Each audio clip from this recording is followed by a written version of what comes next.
Agargaon metro স্টেশনের পাশে viral মিজানের বুফে হোটেল।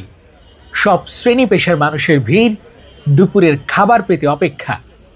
100 টাকার প্যাকেজ, যত খুশি তত ভাত, ঝোল আর আলু, তবে গরুর গোশত 1 টুকরো বা 1 পিস।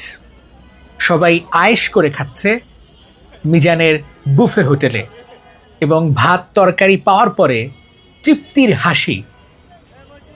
এইখানে হচ্ছে টোকেনের মাধ্যমে খেতে হবে আপনাকে এই ভাত, গরুর গোশত, শুধুমাত্র গরুর গোশত।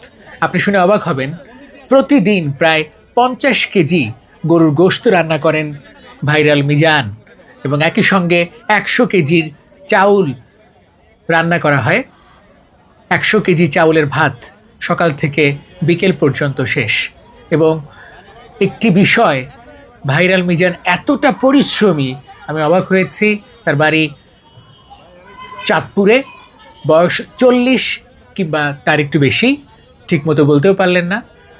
একাধারে রান্না হচ্ছে ভাত, তরকারি এবং এপাশটা ভাঙা অংশ, অর্থাৎ 5 তারিখ কে বা কারা ভাঙচুর চালায়, এবং মূলত চাঁদার জন্য ভাঙচুর চালায় মিজানের বুফে হোটেলে।